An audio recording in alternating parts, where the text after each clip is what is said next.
రాష్ట్ర ప్రభుత్వానికి చిత్తశుద్ధుంటే వెంటనే కాళేశ్వరం రిపోర్టుపై సిబిఐ దర్యాప్తు చేయించి చర్యలు తీసుకోవాలని బీజేపీ ఎంపీ టీకే అరుణ డిమాండ్ చేశారు. బనకచర్లపై బీజేపీ స్పష్టమైన వైఖరితో ఉందని, తెలంగాణకు అన్యాయం చేస్తే ఏ ప్రాజెక్టుకు బీజేపీ ఎట్టి పరిస్థితుల్లోనూ మద్దతు ఇవ్వదని టీకే అరుణ స్పష్టం చేశారు. బీజేపీ ఎంపీ టీకే అరుణ వ్యాఖ్యల పూర్తి సమాచారం టీవీ9 కరెస్పాండెంట్ శివకుమార్ అందిస్తారు. బీజేపీ జాతీయ ఉపాధ్యక్షురాలు మహబూబ్నగర్ ఎంపీ డీకే అరుణ గారు ఉన్నారు మనతో పాటు. ఆమెను అడిగి మరిన్ని వివరాలు తెలుసుకుందాం. మేడం చెప్పండి, వాళ్ళ కాళేశ్వరం కమిషన్ సంబంధించిన రిపోర్టు ప్రభుత్వానికి అందింది. దీనికి సంబంధించి మీరు ఏం చెప్పబోతున్నారు?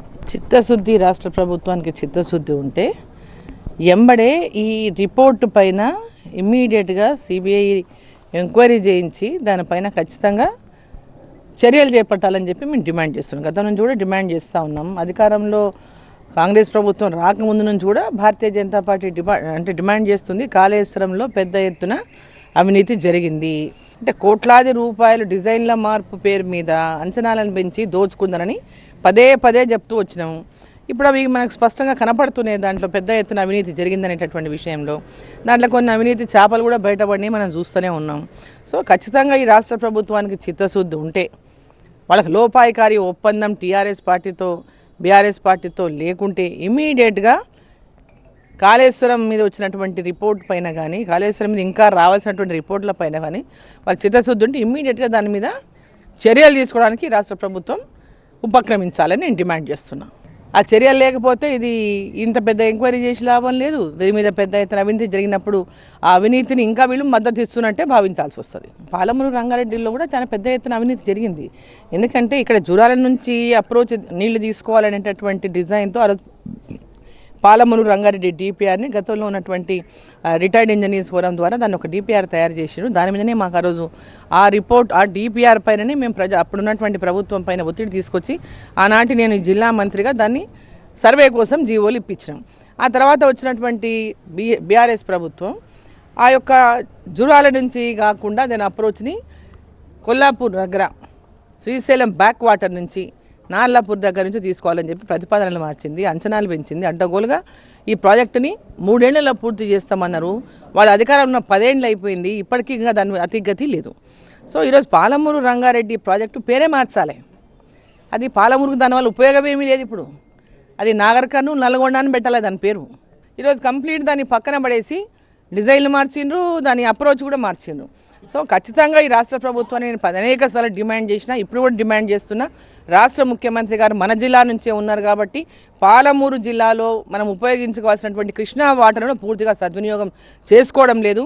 కాబట్టి ఖచ్చితంగా ఈ పాలమూరు రంగారెడ్డి ప్రాజెక్టును జూరాల దగ్గర నుంచి అప్రోచ్ పెట్టి జూరాల ప్రాజెక్టు ద్వారా నీళ్లు తీసుకొని 7 నియోజకవర్గాల్లో ఈ పాలమూరు పార్లమెంటుకి కానీ కొంత భాగం రంగారెడ్డికి కానీ నీళ్ళు ఇచ్చి ఈ ప్రాంతాన్ని అంతా కూడా ఖచ్చితంగా సస్యశ్యామలం చేయాలని చెప్పి నేను గతంలో డిమాండ్ చేసిన, ఇప్పుడు కూడా అదే డిమాండ్ చేస్తా ఉన్నా.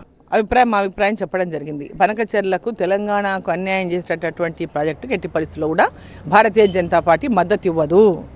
కేంద్ర ప్రభుత్వంలో ఉన్నటువంటి మన కిషన్ రెడ్డి గారు కూడా కేంద్ర మంత్రిగా కూడా ఈ విషయాన్ని చాలా స్పష్టంగా జలవనరుల శాఖ మంత్రి గారిని పార్టీలు గారిని కూడా కలిసి చాలా స్పష్టంగా చెప్పడం జరిగింది. వారితో కూడా ఈ విషయాన్ని చెప్పి ఇప్పటికీ కేంద్ర ప్రభుత్వం కూడా దీని విషయంలో చాలా స్పష్టంగా తెలంగాణకు అన్యాయం చేసేటటువంటి ఎలాంటి ప్రాజెక్టును, ఈ బనకచెర్ల ప్రాజెక్టును చేపట్టబడదు అని చెప్పడం జరిగింది.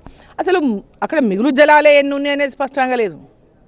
అసలు మిగులు జలాలు ఉన్నాయా, ఉంటే ఎన్ని ఉన్నాయి, ఆ మిగులు జలాలు ఎన్ని ఉన్నాయి తెలియని తర్వాత వాడుకునేటటువంటి విషయం. తెలంగాణ ప్రాంతానికంతా కూడా ఒక్కొక్క ఎకరాకు సాగునీరు అందించినటువంటి విధంగా మొదట నీటి కేటాయింపులు జరగాలి. ఆ తర్వాత ఇతర ప్రాజెక్టుల గురించి డిస్కషన్ చేయాలి. భట్టి గారు ఉప ముఖ్యమంత్రి, ఓకే, వారి చేతగానితనాన్ని ఇతర పార్టీల మీద అంటే మా పార్టీ మీద అసలే రుద్దకూడదు. బీఆర్ఎస్కు వాళ్లకు లోపాయకారి ఒప్పందం ఉందన్న సంగతి ప్రపంచానికంతా తెలుసు, తెలంగాణ ప్రాంతంలో ఉన్న అందరికీ తెలుసు.